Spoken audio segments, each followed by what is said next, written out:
Bom dia a todos.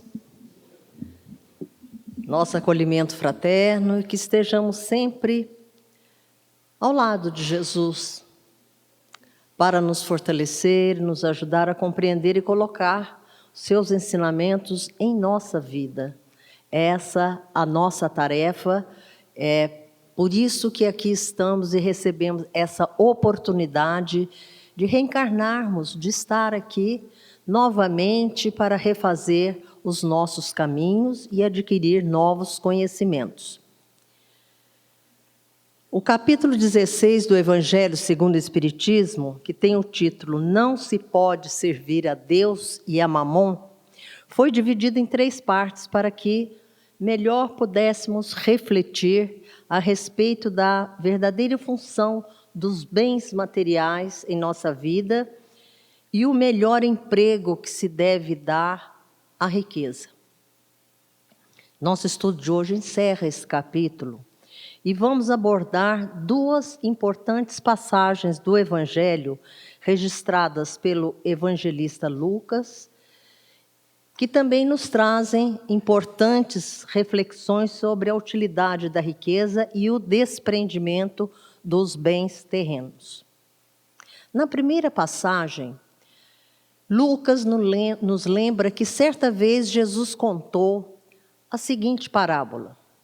Havia um homem muito rico, cujas terras haviam produzido extraordinariamente naquele ano. Devia ser do agronegócio, né? Da época, com certeza.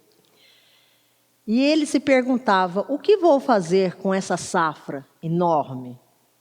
Já não tenho lugar onde possa guardar tudo que vou colher. Então, resolveu que iria derrubar alguns celeiros que possuía, pois já os considerava pequenos, e construiria outros maiores, onde poderia colocar toda a sua colheita, além de todos os bens que possuía. E ele continua pensando, né, esse homem, você terá muitos bens reservados para muitos anos. Descansa, come, bebe, ostenta, aproveita a vida sem se preocupar. Meu Deus, mas aí ele recebeu uma orientação, né? Deus falou para ele o seguinte, que imprudência sua, esta noite mesmo irão tomar sua alma. Para que servirá o que acumulaste? E Jesus encerra essa parábola dizendo, é o que acontece com aquele que acumula tesouros para si próprio e que não é rico diante de Deus. Imagine como é que esse homem deve ter ficado, né?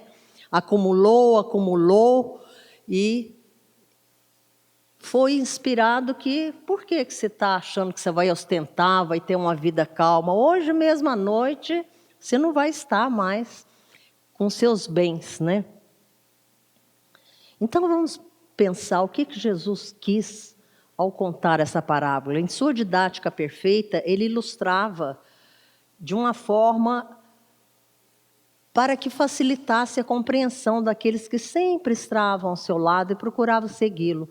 E seus ensinamentos são atemporais. O que quer dizer isso? Para todas as épocas. E por isso são sempre muito atuais. Em nenhum momento aquele homem possuidor de tanta riqueza pensou em beneficiar outras pessoas da sociedade em que vivia, partilhando o que possuía e certamente nem com aqueles que haviam trabalhado tanto para que ele tivesse aquela safra tão abundante. Por que a atitude do homem da parábola foi considerada como imprudente? Porque ele não fez nenhuma reflexão e demonstrou avareza, mesquinhez, numa demonstração de falta de generosidade, apego excessivo a tudo que possuía. Ele estava somente preocupado em acumular, em guardar, sem ao menos pensar que poderia estar bem perto de desencarnar. Iria deixar tudo que havia valorizado tanto.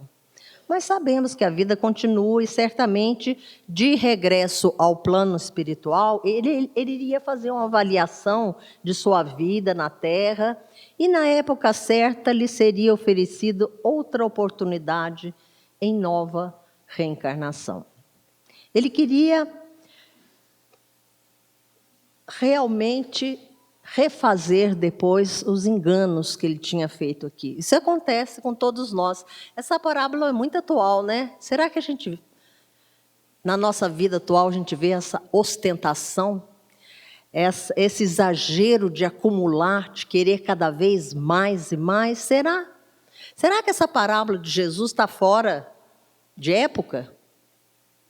Você está achando que não, né? Você já fez assim com a cabeça. Isso mesmo, está muito atual, porque devido à materialidade que nós sofremos quando reencarnamos, a gente tem que lutar muito pelo equilíbrio, para cuidar das coisas materiais, mas também não esquecer que somos espíritos e cuidar da saúde espiritual, não só da saúde física e da saúde mental. Tem outra passagem do Evangelho que nos lembra que, em uma de suas inúmeras caminhadas, Jesus havia entrado na cidade de Jericó, aquela mesma do samaritano. Ele andava pelas ruas, nela vivia um homem chamado Zaqueu. Quem era o Zaqueu? Ele era o chefe dos publicanos e um homem riquíssimo. Ele procurava ver Jesus, que já era muito conhecido por toda a região, pelo que ele ensinava, curava. Ele ficou curioso. Quem é este homem que eu não conheço ainda? Ele queria saber, mas não conseguia atravessar aquela multidão, porque ele era muito pequenininho, ele era muito baixinho. Então, o que ele fez? Correndo adiante, ele viu Jesus está vindo, ele subiu numa árvore para esperar que ele iria passar sobre aquela árvore. Foi o que aconteceu.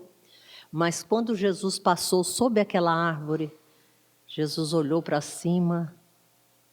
Imagina a percepção de Jesus, ele já sentiu o que aquele homem estava, não apenas olhando para ele, mas buscava algo mais, né? Zaqueu, desce depressa, porque eu preciso que hoje eu me hospede em sua casa. Que convite, hein? Será que Jesus muitas vezes já não pediu para se hospedar em nossa casa interior, em nossa casa mental, em nossa casa onde nós vivemos? Será que todos nós não temos um Zaqueu dentro de nós, que estamos em busca de não apenas ver, mas compreender o que representa aquele personagem daquela época que ensinava tantas coisas importantes? Os publicanos, como Zaqueu, eles eram odiados, porque eles cobravam impostos. Já não é de hoje, né? Ele era cobrador de impostos para o Império Romano. E então, os judeus não gostavam dos publicanos, não é? Mas Jesus entrou na casa e ele foi muito criticado. Já existia desqualificação e críticas desde aquela época, né? Nossa, ele está entrando na casa de um pecador, de um malfeitor. Mas Jesus entrou na casa, ficou com ele.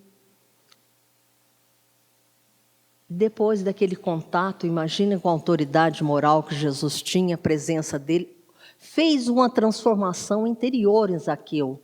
E ele disse: Senhor, darei a metade dos meus bens aos pobres, e se causei dano a alguém, no que quer que seja, eu lhe retribuirei em quádruplo. E Jesus lhe disse: hoje entrou a salvação nessa casa, porque este estava perdido, mas ele encontrou a salvação. Vamos entender também o que Jesus quis dizer, né, com salvação. Certamente, por já reconhecer o mau uso que fazia de sua vida e de sua riqueza, ele buscava encontrar o mestre. Ele já devia estar se sentindo um pouco culpado, né? Eu sou tão rico, parece que este homem que anda aí ajuda tantos pobres, aos necessitados, né? Aquilo deve ter começado a incomodar interiormente Zaqueu, né? E o que mudou na vida dele a partir do seu encontro com o mestre? Ele passou a dar à sua vida outra motivação, pois antes cuidava apenas dos próprios interesses de acumular o bem, e após esse encontro resolveu reparar as faltas cometidas e a partilhar sua riqueza com aqueles que viviam em grande carência, em grandes sofrimentos. Quando será que Jesus nos convidou? Quando será que Ele quis entrar na nossa casa e nós abrimos as nossas portas interiores para Ele? Quando Jesus disse que a salvação havia entrado naquela casa, referia-se ao esclarecimento que o espírito de Zaqueu havia alcançado e a caminhada que ele iniciava agora através da prática do bem. É o que acontece com todos nós quando expandimos a nossa consciência, quando nós mergulhamos na essência dos ensinamentos que Jesus trouxe e a gente começa a refletir: o que eu tenho feito da minha vida? Esse é o grande encontro que nós temos, né? E que Zaqueu está representado também nessa passagem. E qual é a verdadeira propriedade do homem? Tudo o que é de uso do espírito, a inteligência, os conhecimentos, as qualidades morais, e nada do que é de uso exclusivo do corpo. O homem possui somente o que acompanha quando deixa o corpo físico. Tudo fica aqui. Não pode levar consigo os bens materiais, pois deles não tem posse real, mas simplesmente usufrui desses bens. Sabemos que pelas leis humanas, usufrutuário, quem é? É aquele que possui alguma coisa, mas não tem a sua propriedade. Ele utiliza, né? Eu tenho usufruto desse apartamento, eu tenho usufruto dessa terra, mas ele não tem a propriedade. Mas nós também somos usufrutuários. Nós possuímos um corpo que é um instrumento valioso para que a gente realize aqui, enquanto aqui estamos, as tarefas necessárias para a nossa evolução. Os bens da terra pertencem a Deus, que os distribui segundo critérios de justiça e misericórdia. Nós sabemos que contas são perdidas de todo o dinheiro mal ganho. Nós somos imediatistas, a gente acha, eu não vejo acontecer nada, as pessoas estão tão bem aí, adquirindo bens, mansões, viagens, estão vivendo bem. Eu não tenho isso, quantos não têm? Será que esse é um pensamento equivocado? Nós temos sim direito aos utilizar de todos os recursos materiais que são oferecidos em nossa época. Mas de que forma? Como nós utilizamos? Quando pensamos sobre o desprendimento dos bens terrenos, podemos perguntar: será que esbanjar a riqueza, o dinheiro, não seria uma manifestação de desprendimento e generosidade? Eu gasto, tudo que eu tenho eu gasto, eu ganho muito dinheiro, eu sei como adquirir, eu sou inteligente. Não. É uma atitude que, além de egoísta, revela irresponsabilidade, descaso e indiferença para com o próximo, para consigo mesmo, pois chegará o dia em que irá responder pelos seus atos imprudentes. O desapego dos bens terrenos consiste em apreciá-los no seu justo valor. Esse é o verdadeiro desprendimento. Se a riqueza provém de família, ou através do trabalho honesto, jamais deve ser esquecido que tudo vem de Deus e volta para Deus. Verdadeiramente não possuímos nada nesse mundo. Vejamos quantas fortunas foram dilapidadas, quantas famílias milionárias perderam tudo num piscar de olhos. Transmitir os bens que se adquiriu durante a vida, quem desejar, seja família ou não, é legítimo. Mas não representa nenhuma garantia que serão preservados ou bem utilizados por quem por eles foram beneficiados, não é verdade? Muitas vezes, os avós, os pais, deixam fortunas para os filhos, que resolvem dilapidar depois, não dão continuidade para continuar desenvolvendo o que foi criado na família e para beneficiar os outros. Pensemos no nosso corpo físico, ele é um equipamento perfeito, sim, extremamente bem construído que temporariamente utilizamos para manifestar e realizar tarefas. Cabe a cada um de nós cuidar dele o melhor que puder, mas um dia ele também retornará à natureza.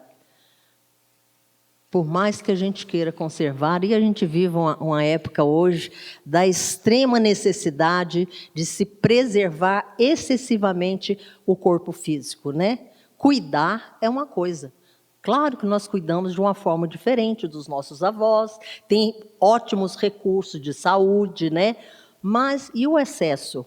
Não é? Vai chegar um ponto em que o nosso corpo não suporta as atividades que nós devemos fazer aqui. Aí a gente volta para o plano espiritual e, refletindo sobre isso, concluímos que a única propriedade verdadeira é aquela que está vinculada aos bens espirituais. Será que nós cuidamos da parte espiritual nossa? Ou só lembramos da parte espiritual quando estamos com problemas? Seja físico, seja material, que a gente lembra de pedir, não é? Será? Será que quando a gente está bem, as coisas estão equilibradas na nossa vida, que nós temos momentos maravilhosos na nossa vida? Será que nesses momentos a gente fala, eu mereci passar por tudo de bom que eu tenho? Que bom. Se você trabalhou honestamente, está usufruindo, ótimo. Mas a vida tem altos e baixos. Então a gente precisa viver com equilíbrio, sabendo que temos direito, sim, a tudo de bom, mas de que forma? Então, do nosso estudo de hoje, podemos ter as seguintes reflexões. A aquisição de bens materiais, a riqueza, o conforto, o dinheiro, não são prejudiciais ao nosso crescimento e ao nosso desenvolvimento pessoal e espiritual, mas a maneira de desejar, de viver e de usufruir é que faz a diferença, não é? Muitas vezes, quando você tem a possibilidade de ganhar uma grande quantia, as pessoas falam, e se eu tirar essa quantia, eu vou ajudar a família, eu vou fazer isso. Depois que recebe, tem que aproveitar. Quero ser feliz, quero aproveitar. Sim, continue a usufruir, mas pense também de que forma que você vai utilizar. Pela reencarnação, nossas posições durante nossa experiência terrestre se modificam e podemos experimentar os dois lados, a riqueza e a pobreza, pois ambas são necessárias. Será que a gente pensa que a riqueza é uma aprovação difícil? Não é não. Imagina, ter muito dinheiro é a melhor coisa do mundo, é porque abre as portas para tudo nessa vida. Você não tem limite. E as facilidades, você vai de encontro a tudo aquilo que te dá alegria e felicidade imediata. Mas não é bem assim. Nada do que é material nos pertence, mas os bens fazem parte do espírito. Nós espíritos é que são eternos. E muda, né? Da reencarnação eu venho de uma forma, depois eu experimentar outra situação. É assim que nós vamos evoluindo e valorizando coisas que a gente muitas vezes nem presta atenção. E nossas escolhas determinam a forma de construção de nosso futuro. A gente fala muito em livre-arbítrio, né? É uma palavra hoje que a gente escuta muito. O que é isso? Sou livre, eu escolho o que eu quero. Quem manda na minha vida sou eu escolho tudo. Será? Será que nós usamos bem a liberdade, que esse livre-arbítrio nós utilizamos bem?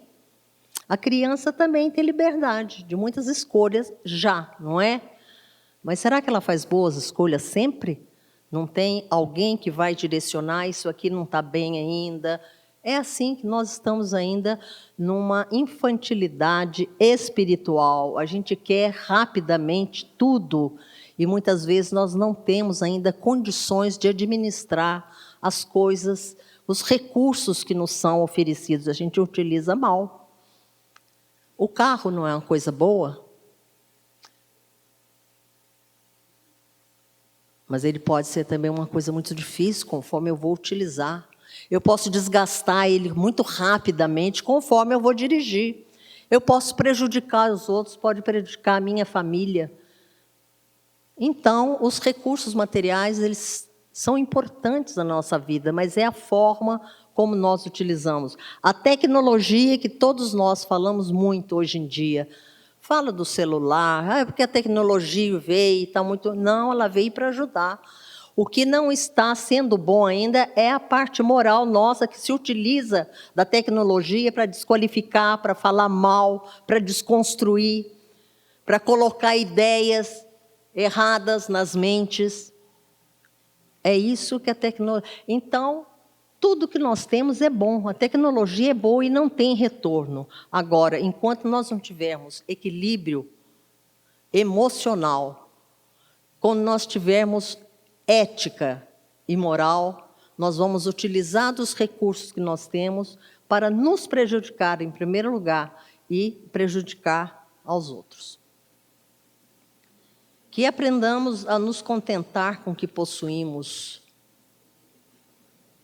Eu tenho tão pouco, então tem que achar, eu tenho pouquinho, não tem... Não, vamos lutar para cada vez melhorar mais. A gente quer, sim, conforto, a gente quer equilíbrio, para que a gente possa cuidar de outros aspectos da nossa vida, não é? A parte material é difícil. A fome, a falta de abrigo, a falta de agasalho. Façamos boas escolhas. Que a gente possa sair daqui hoje com alguns questionamentos. É para isso que serve uma preleção, uma palestra. Eu não estava prestando muita atenção nisso na minha vida. Como que eu estou usando a tecnologia? Como que eu estou usando o meu celular? Eu estou recebendo tudo sem questionar, sem saber fonte? Estou repassando tudo que chega para mim, sem avaliar? Sem saber as consequências? Mas não fui eu que fiz, eu só recebi. Mas se você lê, se você analisa e vê que não é bom, por que você vai passar adiante? Você está sendo conivente. Então, não só a atitude que a gente faz diretamente tem consequência. Quando a gente também concorda com aquilo que não é bom, a gente passa a ser conivente. Que a gente pense... Não se pode servir a Deus e a Mamon, né? Jesus falou. Aonde que eu estou dando atenção excessiva? Ao espírito ou à matéria? Ou eu estou tentando equilibrar, sabendo que as duas são importantes na minha vida? Essa é a reflexão da nossa passagem do Evangelho e dos ensinamentos de Jesus.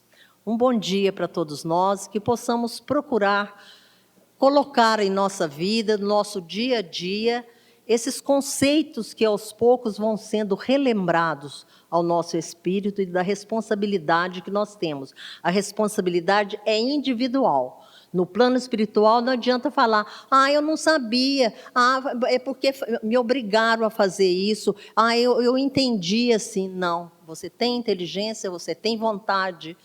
Então, você vai ser responsável por você e pelas consequências dos seus atos, para você e para todos com os quais você compartilha a sua existência. Muito obrigada.